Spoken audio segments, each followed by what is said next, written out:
우리 오늘 우리에게 주신 하나님의 말씀 마태복음 15장 21절로 28절의 말씀을 불편하지 않으시다면 자리에서 일어나셔서 함께 합독하여 읽도록 하겠습니다. 마태복음 15장 21절로 28절까지 말씀을 우리 합독하여 읽도록 하겠습니다. 함께 읽습니다. 시작. 예수께서 거기서 나가사 두로와 시돈 지방으로 들어가시니 가나안 여자 하나가 그 지경에서 나와서 소리질러 이르되 주 다윗의 자손이여 나를 불쌍히 여기소서. 내 딸이 흉악하게 귀신 들려나이다 하되 예수는 한 말씀도 대답하지 아니하시니 제자들이 와서 청하여 말하되 그 여자가 우리 뒤에서 소리를 지르오니 그를 보내소서. 예수께서 대답하여 이르시되 나는 이스라엘 집에 잃어버린 양 외에는 다른 데로 보내심을 받지 아니하였노라 하시니 여자가 와서 예수께 절하며 이르되 주여 저를 도우소서. 대답하여 이르시되 자녀의 떡을 취하여 개들에게 던짐이 마땅하지 아니하니라. 여자가 이르되 주여 올소이다마는 개들도 제 주인의 상에서 떨어지는 부스러기를 먹나이다 하니 이에 예수께서 대답하여 이르시되 여자여 내 믿음이 크도다. 내 소원대로 되리라 하시니 그때로부터 그의 딸이 나으니라. 아멘. 자리에 앉으시겠습니다. 기도하고 말씀을 이어 증거하도록 하겠습니다. 하나님 아버지, 이 시간 마태복음 15장 21절로 28절 가나안 여인의 말씀을 들고 섰습니다. 하나님의 말씀이 이 강단에서 온전히 선포되게 하여 주옵시고 전하는 이나 듣는 이나 하나님의 말씀으로 충만케 되는 은혜가 임하게 하여 주옵소서. 예수님의 이름으로 기도드립니다. 아멘. 제가 이전에 다니던 학교는요, 이 여름이 되면은 청소년들을 대상으로 이 여름 캠프를 8주 동안 진행을 합니다. 그래서 이 뉴욕주를 중심으로 근처에 펜실베니아, 매사추세츠, 또 로드 아일랜드 이런 데서 청소년들이 모여서 한 300에서 400명이 한 주 캠프를 8주 8팀 동안 이렇게 감당을 하는 예배거든요. 캠프거든요. 그래서 모여가지고 예배도 드리고 피구도 하고 게임 대항전도 하고, 그리고 이 여름이다 보니까 물놀이를 많이 해요. 그래서 이 웨이크보드도 타고 또 물 위에 클라이밍이 있어가지고 클라이밍도 올라가기도 하고, 그리고 그거 아십니까? 물 위에다가 에어매트를 띄워가지고 이 한쪽에 사람이 누워있고 반대쪽에 그 점프대에서 체격이 좋은 분이 점프를 해서 탁 하면 반대쪽으로 픽 날아가는 이런 물놀이들이 많이 있었단 말이죠. 그래서 아이들이 와가지고 함께 예배를 드리고 놀면서 이 물놀이를 하러 갈 때면 물놀이 하는 룰이 있었어요. 룰이 뭐냐? 수영 테스트 통과하고 두 번째, 호루라기를 불면 파트너가 있어서 파트너와 손을 들고 있어야 돼요. 그래서 인원 체크를 이렇게 쭉쭉쭉쭉 하거든요. 그래서 그런 캠프를 진행했는데 문제는 뭐냐면 아이들이랑 물놀이를 하러 가는데 짝수면 아무 문제가 없어요.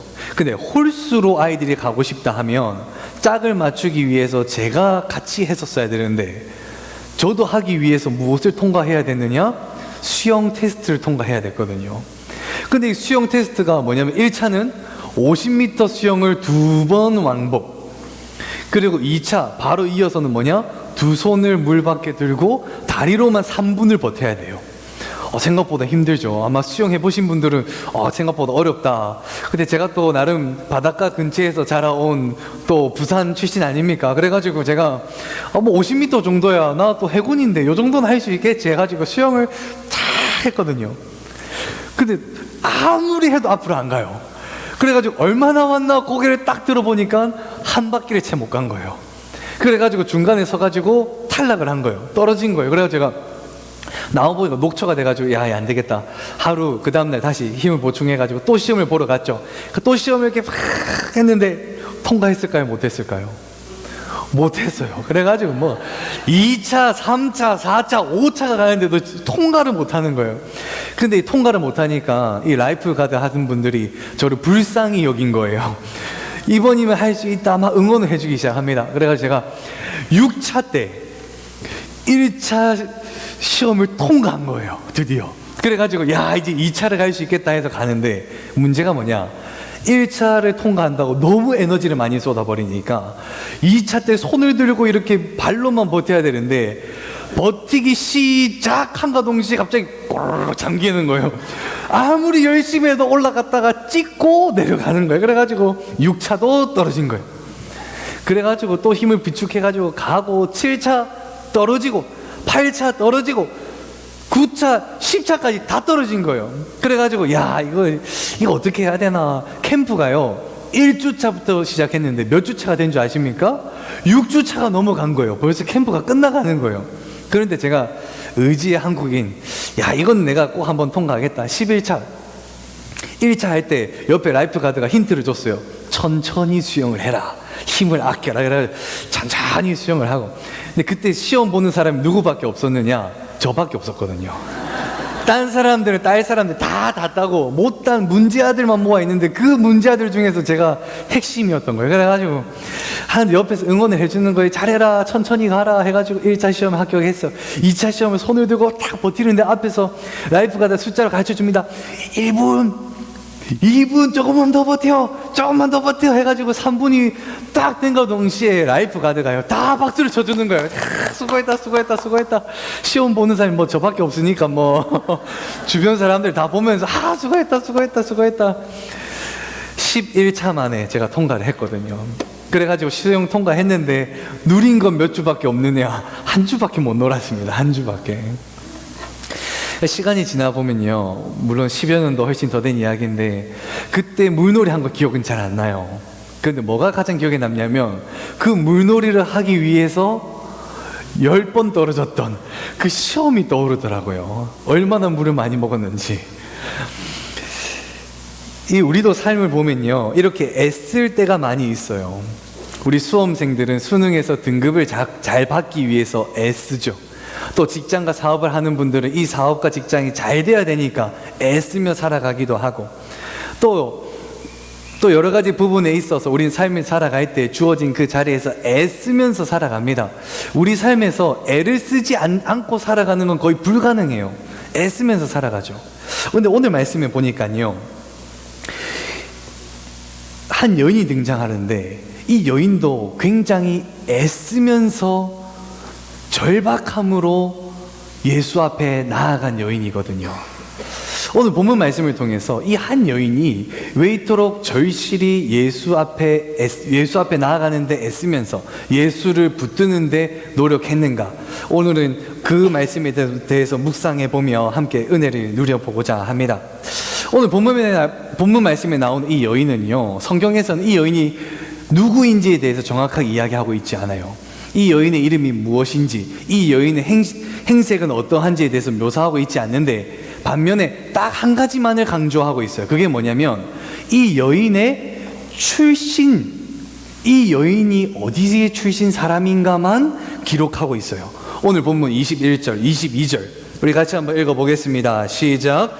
예수께서 거기서 나가사 두로와 시돈 지방으로 들어가시니 가나안 여자 하나가 그 지경에서 나와서 소리질러 이르되, 이 여인의 이름에 대해서 기록하지 않고 이 여인을 누구로 기록하고 있냐면 가나안 여자 하나, 가나안 여인이라고 기록을 하고 있는 거예요. 이게 왜 중요하냐면 예수님은 유대인들, 이스라엘 백성들을 중심으로 사역을 하셨거든요. 그런데 이 사역하던 중간에 누가 등장하느냐? 이방 여인이 등장한 거예요. 유대인이 아닌, 하나님의 택함 받은 백성이 아닌 타 지역에 있는 이방 여인이라는 것에 대해서 집중하고 있어요. 이 동일한 스토리를 다루고 있는 마가복음에도 보면요, 이 여인은 뭐라고 기록하냐면 헬라인이요, 이방인이라고 이야기를 하고 수로보니게 족속이라라고 이야기하면서 이 여인이 이름도 이야기하지 않고 행색에 대해서도 이야기하지 않고 오직 하나만 강조하고 있어요. 이 여인이 어디서 왔는가, 어디 출신 사람인가만 집중하고 있거든요. 왜 이게 중요하냐면 예수님이 오늘 본문 말씀에 계시는 지역이 어디냐면 두로와 시돈 지방이라고 이야기하는데 여기는 갈릴리 지역이거든요. 갈릴리 지역에는 누가 많이 있냐면 유대인들이 많이 있어요. 근데 이 유대인들이 싫어하는 사람이 누구냐? 이방인들이거든요. 이 갈릴리 지역에는요, 유대인들이 많아서 나는 택함받은 사람이라고 여기면서 이방인들을 업신이 여기며 이방인들을 부정히 여기는 사람들이 모여 살고 있는 동네가 갈릴리 지역이거든요. 이방인들 입장에서는요, 이 갈릴리 지역으로 지나가는 것도 부담스럽고 여기 가는 것도 부담스럽고 여기를 스쳐서 다른 곳에 가는 건 더 부담스러워. 근데 여인이 혼자 이 지역으로 온다는 것은요, 정말 작은 부담이 아니거나 정말 큰 부담이거든요. 근데 오늘 본문 말씀에 보니까 이 이방 출신의 여인이 이방인들을 싫어하는 이 유대인들이 모여있는 갈릴리 지역에 찾아왔다라고 기록하고 있어요. 왜 이 여인이 다른 이방인들을 가기조차도 싫어하는 이 갈릴리 지역에 왔는가? 왜 이 여인이 이곳까지 왔는가? 보니까 우리 22절 같이 한번 읽어보겠습니다. 시작. 가나안 여자 하나가 그 지역에서 나와서 소리질러 이르되 주 다윗의 자손이여 나를 불쌍히 여기소서 내 딸이 흉악하게 귀신 들렸나이다 하되. 이 여인이 이곳까지 찾아온 이유는 딱 한 가지였어요. 자신의 딸을 살리기 위해서. 예수님이 공생의 사역을 시작하실 때 이 갈릴리 지역을 중심으로 사역을 시작하셨거든요. 병자가 나아올 때 병자를 치유해 주시고 귀신 들린 이가 나와왔을 때 귀신을 쫓아내므로 말미암아 이들이 하나님 앞으로 나아갈 수 있는 치유 사역을 하셨어요. 근데 치유 사역을 하다 보니까 이 치유의 소식들이 소문으로 변하여 이 갈릴리 지역을 중심으로 퍼져나갔는데 이 예수가 병자, 귀신 들린 자를 치유했더라라고 하는 이 소문을 들은 가나안 여인이 그 소문을 듣고 여기까지 나온 거예요. 소문만 의지한 채 그 소문이 진실이길 바라는 마음으로 이 갈릴리 지역까지 나온 거예요. 우리는 여기서요, 이 가나안 여인이 가졌던 그 절실함을 발견할 수 있는데요. 첫 번째, 우리 같이 읽어봅니다. 시작. 예수 그리스도 앞에 나아왔습니다. 22절에 보면 가나안 여인의 딸을 흉악하게 귀신 들린 딸이라고 표현하고 있어요. 이 가나안 여인의 입장이 되어 보면요, 자기 하나밖에 없는 이 딸이, 이 어린 딸이 귀신이 들려서 그 예쁜 딸의 모습은 사라지고 더욱더 흉악해져 가는 모습을 보니까 얼마나 마음이 찢어졌겠어요. 할 수 있는 거 다 했겠지요.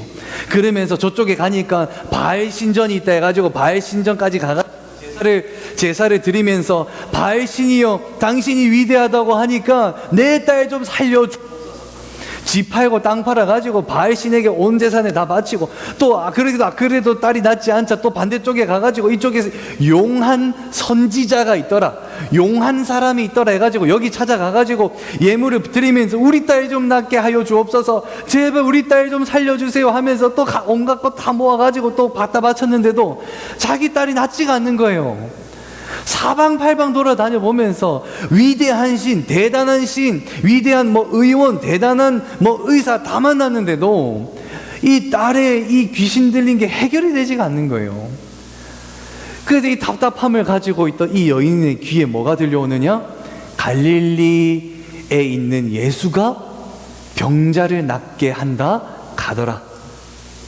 귀신 들린 자의 귀신을 쫓아준다 가더라. 이 카더라는 소문을 들은 거예요. 근데 이 여인이요, 그 카더라는 소문을 들을 때요, 이 여인의 마음에는 무슨 마음이 들었느냐? 그 소문이요, 남들에겐 소문일지 몰라도 나에게는 진리인 줄 믿습니다 하면서 그 예수만을 바라보면서 그 먼 지역에서부터 갈릴리까지 나온 거거든요. 이 여인이요, 그 소문으로 들었던 예수에 대한 믿음을 가지고 예수를 딱 찾아왔어요. 갈릴리 저 멀리 예수가 보여요. 그때 이 여인이 뭐라고 고백하는가 보니까 주 다윗의 자손이여 나를 불쌍히 여기소서. 주 다윗의 자손이여 나를 불쌍히 여기소서. 여기서 중요한 건 다윗의 자손이에요. 다윗의 자손. 내가 한 번도 만나보지 않은 그 예수여, 당신은 다윗의 혈통을 이어받은 왕이로소이다. 내가 당신을 나의 왕으로 여기오니 나를 긍휼히 여겨 주옵소서. 나를 불쌍히 여겨 주옵소서. 이 예수 그리스도를 왕으로 고백하는 믿음, 그리고 이 믿음을 가지고 예수 그리스도 앞에 나아가는 이 절박함, 이것이 우리에게도 필요한 줄로 믿습니다. 신앙생활을 하다 보면요, 은혜가 충만할 때는 이 교회 밖에 나가 하늘을 보면요, 하늘만 봐도 은혜가 돼요.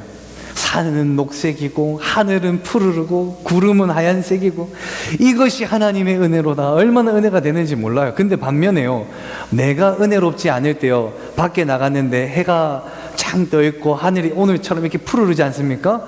기분이 더 안 좋아요. 나는 이렇게 기분이 안 좋은데 왜 하늘은 좋고 난리인가? 차라리 비라도 오지. 그게 우리 마음이거든요. 이 신앙생활을 하다 보면요, 업앤다운이 누구나 다 있어요. 은혜 충만할 때가 있고 은혜 충만하지 않아서 어려울 때가 있고요. 저도 그래요. 저도 말씀을 전하는 저도요, 말씀을 전하는 게 너무 힘들 때가 있어요. 저도 업앤다운이 있다니까요. 저도 그런데 여러분들도 어떻겠어요? 업앤다운은요, 신앙생활 하는 누구나에게도, 모두에게도 다 동일하게 적용이 되는 거예요. 그런데 중요한 건요, 누구나 업이 있고 다운이 있을 수 있지만 이 업과 다운을 이겨내는 힘은 누구로부터 오느냐? 예수 그리스도로부터 오는 것이거든요. 예수 그리스도 앞으로 나아갈 때 그 문제가 해결되는 줄로 믿습니다. 신앙생활 하다 이런 어려움이 있어서 교회에 나오지 않고 예배에 나오지 않는 분들 보면요, 참 마음이 아파요. 저도 그 심정 이해를 해요. 저도 그렇다니까요. 그런데 그분들이 그렇게 이야기를 할 때마다 저는 속으로 기도합니다. 뭐라고 기도하느냐? 하나님, 저들이 교회 오지 않고 예배 오지 않는다 하더라도 그들이 속에 있는, 그들 집에 있는 골방으로 들어가 예수 앞으로 나아가게 하여 주옵소서. 예수 앞으로 나아갈 때 그들 회복시켜 주옵소서. 마음이 힘들어 아무것도 못하고, 마음이 힘들어서 제대로 기도조차 되지 않는 그때에 혼자 깊은 암흑 속, 동굴 속으로 들어가지 마시고 예수 그리스도 앞으로 나아가기를 주님의 이름으로 축원합니다. 마태복음 8장 5절에 보면 이렇게 이야기하죠. 예수께서 가버나움에 들어가시니 한 백부장이 나와 간구하여 이르되 내 종이 중풍병 걸렸으니 낫게 하여 주옵소서. 네 믿음대로 될지어다. 중풍병이 낫게 되고요. 마태복음 21장에 보니까 맹인과 저는 자들이 성전에서 예수께 나오매, 그들이 나오니 예수가 그들을 고쳐주시고, 누가복음 4장 40절에 해질 무렵에 사람들이 온갖 병자를 데리고 예수 앞에 나오매 예수께서 일일이 그 위에 손을 얹으사 고쳐주시니라. 아멘. 예수 그리스도 앞으로 나아갈 때 회복의 은혜가 임하는 줄로 믿습니다. 그렇게 가나안 여인이요, 이 예수 앞에 나와왔잖아요. 그런데요, 예수님의 반응이 이상해요. 본문 23절입니다. 우리 같이 한번 읽어보겠습니다. 시작. 예수는 한 말씀도 대답하지 아니하시니 제자들이 와서 청하여 말하되 그 여자가 우리 뒤에 소리를 지르오니 그를 보내소서. 정말 아이러니해요. 이 여인이 예수 앞에 나왔는데 예수님은 침묵하십니다. 근데 그 여인이 예수여, 다윗의 자손 예수여, 나를 불쌍히 여겨주옵소서 고함을 지르니까요, 예수는 침묵한데 그 옆에 있던 제자들이 뭐라 하는가 보니까 제자들이 예수님, 저 여인이 저렇게 고함 지르는데 그냥 들어주시고 보내시면 안 됩니까? 이렇게 이야기하는 제자들의 말에요, 예수님이 충격적인 말을 합니다. 24절 같이 한번 읽어봅니다. 시작. 예수께서 대답하여 이르시되 나는 이스라엘 집에 잃어버린 양 외에는 다른 데로 보내심을 받지 아니하였노라 하시니, 예수님이요, 나는 이스라엘 유대인들을 위하여 보냄을 받았지 저들 이방인들을 위해서 보냄을 받지 아니하였노라라고 이야기하고 계세요. 얼마나 충격적이에요. 예수님의 암묵적인 거절이거든요. 여인아, 네가 아무리 나에게 고함 질러도 나는 침묵할 수밖에 없어. 나는 너를 위해서 보냄 받은 것이 아니라 이스라엘을 위해서 보냄을 받았노라. 예수님께서요, 침묵하시다 못해 거절하세요. 근데 이 여인이요, 거절하는 그 예수님 앞에 달려가가지고요, 두 번째, 예수 그리스도 앞에 엎드렸습니다. 우리 같이 한번 읽어보겠습니다. 두 번째 시작. 예수 그리스도 앞에 엎드렸습니다. 25절 같이 읽어봅니다. 시작. 여자가 와서 예수께 절하여 이르되 주여 저를 도우소서. 자기를 거절하는 이 예수님 앞에 달려와가지고 바짝 엎드려요. 무릎을 꿇고요, 두 손을 땅에다 붙이고요, 머리를 바닥에다가 붙인 채 다윗의 자손 예수여 나를 좀 불쌍히 여겨주옵소서. 근데 이 25절에 사용된 예수가 절하다, 예수 앞에 나와서 절하다라고 표현된 이 동사 있죠, 동사. 이 동사가 뭐니까 보니까 프로스쿠네이예요. 프로스쿠네이. 근데 프로스쿠네이는 프로스쿠네오랑 동일하거든요. 프로스쿠네이, 프로스쿠네오. 근데 프로스쿠네이는 절하다라고 해석이 되지만 프로스쿠네오는 뭐라고 해석됐는지 아십니까? 예배하다로 해석이 되는 거예요. 우리가 올 초에 예배로 부흥하는 교회가 되기 원해서 프로스쿠네오 하는 교회 되기 원합니다라고 할 때 이 프로스쿠네오의 본 뜻이 뭐냐? 예수 그리스도 앞에 나오는 이 예배는 하나님 앞에 무릎 꿇고 두 손을 바닥에 대고 머리를 조아려 하나님 앞에 겸손함으로 나아가는 그 경배가 하나님을 향한 예배다라고 이야기를 했거든요. 이 여인은요, 지금 단순히 절하는 게 아니에요. 예수님 앞에 나아가서 예수는 나의 왕이시오, 하나님의 아들이시오, 나의 왕 대신이시오니 나를 좀 도와주옵소서. 겸손함으로 무릎 꿇고 예수를 경배하는 행위였던 거예요. 이 절박함, 나에게 침묵하고 나를 거절하는 이 예수 앞에 이 절박함, 엎드림으로 나아가는 우리 모두 되기를 원합니다. 이 여인이 이 절박함으로 나아갔거든요. 그런데 예수님이요, 너무나도 충격적인 말을 해요. 25절, 26절 같이 읽어봅니다. 시작. 여자가 와서 예수께 절하며 이르되 주여 저를 도우소서. 대답하여 이르되 자녀의 떡을 취하여 개들에게 던짐이 마땅하지 아니하니라. 저는 신학생 때 가장 충격적인 말이 충격적인 성경 구절 중에 하나 뽑으라면 이 말씀 구절이었거든요. 예수님이요, 자기를 찾아온 여인을 뭐라고 표현하냐면 개라고 표현하세요.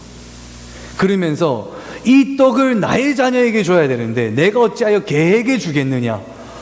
너무 충격적이에요. 그런데 여기도 더 충격적인 거는요, 이 여인이 자기를 개로 비유하는 그 예수 앞에요, 세 번째, 예수 그리스도 앞에 굴복했습니다. 우리 세 번째 같이 읽어볼까요? 시작. 예수 그리스도 앞에 굴복했습니다. 17절 같이 읽어봅니다. 시작. 여자가 이르되 주여 올소이다마는 개들도 제 주인의 상에서 떨어지는 부스러기를 먹었나이다 하니. 이 여인은요, 자기에게 침묵하고 거절하고 개라고 비유하는 그 예수님 앞에요, 굴복하면서 뭐라고 이야기하는가? 예수님이요, 저는 개입니다. 저는 개예요. 그렇지만 그 개도 주인의 밥상에서 떨어지는 부스러기를 먹지 않습니까? 내가 예수를 왕으로 모시오니 왕의 식탁에서 떨어지는 그 긍휼을 내가 받아먹게 하여 주옵소서. 이 여인의 믿음이 얼마나 대단한지요. 이 간절함으로 여인이 나아갔더니 그때서야 예수님이 이렇게 말씀하십니다. 28절 제가 읽겠습니다. 이에 예수께서 대답하여 이르시되 여자여 내 믿음이 크도다, 내 소원대로 되리라 하시니 그때로부터 그의 딸이 나으니라. 아멘. 우리가 여기서 반드시 기억해야 되는 거는요, 예수님은요 챗 GPT처럼요 입력값 딱 넣고 엔터 탁 치면 결과값이 차차작 나와서 응답하시는 그런 예수님이 아니에요. 예수님은 우리가 기도할 때 끊임없이 물어보세요. 너희가 나에게 기도하는 그 기도 정말 너희 입술의 고백이냐? 너가 나를 구원자라고 이야기하는 너희 입술의 고백이 정말이냐?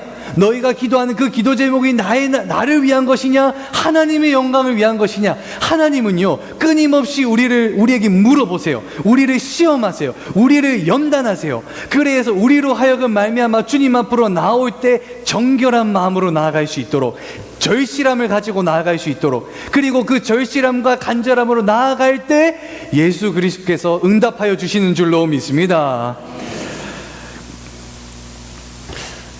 우리는 이 예수 그리스도 앞에 나아가고 엎드리고 굴복하는 믿음이 필요합니다.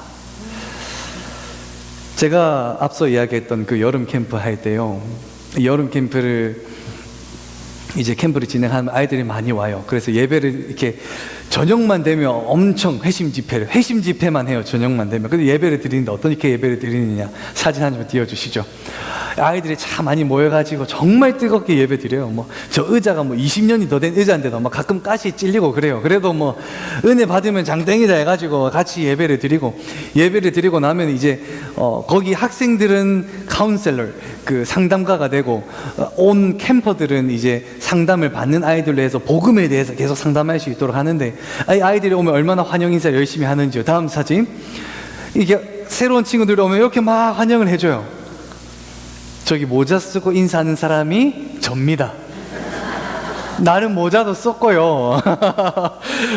저보다 키가 190이 돼도 눌리지 않았어요. 나 군대 갔다 왔는데 이러면서 인사도 하고, 그러면서 아이들이랑 같이 게임을 하는데, 다음 사진 한 장 보여주시죠. 이 아이들이 요걸 넘겨야 되는데 못 넘기는데 제가 달라붙어가지고, 저도 그렇게 체격이 좋은 편은 아니지만 제가 또 군대 갔다 왔지 않습니까? 그래가지고 내 예비군이다 해가지고 열심히 들어가지고 저 무거운 것도 넘기고요. 저렇게 열심히 사역을 했거든요. 누구보다도 열심히 사역을 하니까 주변 사람들이, 야, 저 이슨 열심히 하더라, 이슨 누구보다도 이 패션이 있더라고 하면서 저를요 팀장을 만든 거예요. 한 300명 200명을 이끄는 팀장을 세워가지고, 다음 사진 보여주시죠. 여기 파란 색깔로 손 들고 있는 사람이 있죠. 요 사람이 접니다. 이 상대편 얼마나 저 체격이 좋아요. 근데 제가 좀 왜소했는데 이 팀장 대항인 거예요. 막대기를 들고 서로의 허벅지를 때려요. 그러니까 허벅지 떼면 지는 거거든요. 근데 저 체격이 좋은 애가 때리니까 다리가 후덜덜덜 하지 않습니까? 제가 졌겠습니까? 이겼겠습니까? 이겼거든요. 저 대한민국 예비군이었거든요. 군대 안 갔다 온 애를 어째 이겨? 그래가지고 막 때리고, 그러다 보니까 사람들이요 더 이제 신뢰를 많이 주는 거예요. 그래서 다음 사진 한번 보여주시죠. 예배 전에 이렇게 코믹 스킷을 하는데, 그때 제가 이 러브콜이 온 거예요. 그래서 제가 러브콜 갈게, 대신 내 마음대로 하게 해주면 간다 해가지고 마음대로 하라는 거예요. 그래서 마음대로 하기 위해서, 제 백인 표정 얼굴 보이십니까? 싫어가지고, 맞기 싫어가지고. 근데 저 물을 뿌리는 사람 누군지 아십니까? 접니다. 너 나 영어 못한다 무시했지, 너 한번 당해봐라 이래가지고 물에 있는 대로 넣어가지고 뿌리고 그냥 홀짝 다 절도록 그냥, 얼마나 재밌었는지 몰라요. 캠프 중에 물론 많은 것들도 재밌었지만 가장 재밌었던 거 한 가지, 친구 얼굴에 물 뱉는 거. 얼마나 참 재밌는 기억인지 몰라요. 이렇게 캠프를 열심히 하는데, 이때가 언제였냐면, 제가 이 학교에 가서 소명을 받았어요. 그래서 신학교에 편입을 지원을 했고 합격을 받아서, 이제 이 캠프가 끝나면 저는 텍사스로 갑니다. 그래서 신학교에서 공부를 할 수 있도록, 그래서 주여 나에게 소명을 주셨사오니 내가 이 길을 가리리다 라고 하면서 열심히 하고 있을 텐데, 이 캠프를 시작할 때 제가 기도 제목이 있었어요. 뭐냐면, 하나님, 내가 소명받아 미국 신학교까지 들어가는데 나에게 이 미국인을 회심시키는 회심의 열매를 경험하게 하여 주옵소서라고 기도했거든요. 한국인들에게 복음 전해서 주님 앞에 나아가는 것, 열매가 있었죠. 예수 믿었다가 믿음이 약해졌다가 구원의 확신을 통하여 회복한 열매들은 많이 있어요. 그런데 딱 하나, 미국인, 아메리칸에게 복음을 전해서 완전 초신자도 아니에요. 예수 안 믿는 불신자가 예수 믿는 회심의 열매가 일어나게 하여 주옵소서라고 간절히 기도했었거든요. 그러면서 1주차를 지나서 많은 이들을 만났는데도 열매가 안 맺혀요. 2주가 됐는데도 구원의 확신에 대한 열매가 있어도 이 불신자 회심에 대한 열매가 없는 거예요. 3주, 4주 새벽마다 가서 기도합니다. 하나님, 내가 목사가 되도록 하나님이 나를 부르셨는데 이 왜 회심의 열매를 안 주십니까? 새벽마다 가가지고 무릎 꿇고 숲속에 가가지고 혼자 기도하면서 하나님 열매 좀 주옵소서. 열매, 회심의 열매 좀 주소서. 5주, 6주가 지나가는데도요 열매가 안 맺히는 거예요. 캠프는 끝나가는데 복음 전할 기회도 적어져 가는데 열매는 없는, 마음이 절박함이 되더라고요. 내 욕심으로 이 가는 건 아니겠지, 의심마저도 되더라고요. 근데 하루는 회심 집회가 끝나고 아이들이 숙소로 이동할 때 저도 숙소로 이동하고 있는데 뒤에 한 친구가 저를 부르는 거예요. Hey Ethan, Hey Ethan. 그래가지고 잠깐 그 친구가 불러서 가보니까 그 친구가 이야기를 하는 거예요. 뭐라고 이야기하냐면 그 친구 옆에 한 친구가 앉아 있는 거예요. 그러면서 저한테 살짝 불러 이야기하는데 뭐라냐면 Ethan, this is my first time to share gospel to someone. But I'm kind of having hard time to share gospel. So can you share the gospel to him instead of me? 이해하셨죠? 뭐라고 이야기했냐면 그 친구가요, 이든 사실 나 오늘 복음 전하는 거 처음인데 막상 전하려고 하니까 나 사실 조금 어렵네. 너가 나 대신 복음 좀 전해주면 안 될까? 그래가지고 제가 가가지고 키도 큰 흑인 친구였어요. 그 친구한테 복음을 전했는데 그 친구가 뭐라고 이야기하는가 보니까요, 회심 집회를 통해서 예수 믿기로 작정했대요. 지금 내가 그 복음을 들었고 내가 이 복음대로 믿고 살아가기를 내가 결단하니 기도해달라는 거예요. 그 친구와 함께 영접기도 했거든요. 영접기도를 하고 그 바깥으로 나오는데요, 구원받은 이 친구보다요 회심의 열매에 그 기도 응답받은 제가 더 기뻐가지고요, 친구들 소리치면서 Hey everyone, he accepts Jesus Christ 하면서 이 친구가 예수님이 영접했습니다 라고 제가 고함 지르고 친구들 와가지고 야 축하한다 축하한다, 너 이제 예수 믿게 됐구나 하니까 이 친구가요, 친구 따라 캠프 왔는데 예수 믿겠다 하니까 사람들이 와가지고 축하를 해주고 이 예수 믿는다는 것이 기쁜 일이구나, 내가 죽음에서 생명으로 옮김을 입었던 것은 이 하나님의 은혜고 내가 기뻐하는 거구나. 얼마나 기뻐했는지 몰라요. 그때 저는 하나 깨달았습니다. 기도의 응답이 되지 않을 때 그 기도 응답 될 때까지 주님 앞으로 나아가는 것이 중요하구나. 예수님은요, 지금 이 순간도 우리에게 말씀하고 계세요. 내 앞으로 나아오라. 너희가 가지고 있는 문제, 어려움, 염려, 걱정, 근심, 너희가 그 모든 걸 해결하려고 해도 해결되지 않는다. 그러나 만약 너희가 내 앞으로 나아오려고 힘쓰고 엎드리려고 힘쓰고 내 앞에 굴복하며 나아올 때 내가 너를 일으키리라. 예수 그리스도 앞으로 나아갈 때 되는 줄로 믿습니다. 이번 한 주간 살아가실 때에 이 예수 그리스도 앞으로 나아가는 여러분 되기를, 세상 앞에 무너지지 않고 쓰러지지 않고 죄짓지 아니하고 도리어 하나님 말씀으로 세상을 싸워 이기는 여러분 되기를 주님의 이름으로 축원합니다. 우리 시간 자리에서 일어나셔서 함께 결단하며 찬양하도록 하겠습니다. 주의 말씀 의지하여 깊은 곳에 금을 던져 오늘 그가 놀라운 일을 이루시는 거 보라. 주의 말씀 의지하여 기쁨으로 금을 던져 믿는 자에게 능치 못한 주의 말씀 의지하여 깊은 곳에 금을 던져 오늘 그가 놀라운 일을 이루시는 것 보라. 주의 말씀 의지하여 믿음으로 금을 던져 믿는 자에게 능치 못함 없는 전능하신 나의 주 하나님, 능치 못한 일이 전혀 우리의 모든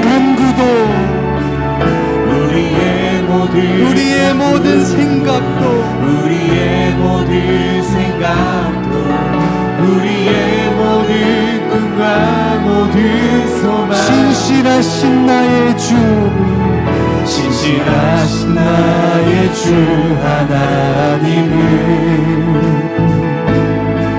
우리의 모든 괴로움 바꿀 수 있네. 불가능한 일 행하시고 죽은 자를 일으키시니 그를 이길 자 아무도 주의 말씀을 의지하여 주의 말씀을 의지하여 모든 것에 금을 던져 오늘 그가 놀라운 일을 이루시는 것 보라. 주의 말씀을 의지하여 믿음으로 금을 던져 믿는 자에게 늙지 못한 주의 말씀 의지하여 깊은 곳에 금을 던져 오늘 그가 놀라운 일을 이루시는 것 보라. 주의 말씀 의지하여 믿음으로 금을 던져 믿는 자에게 능치 못한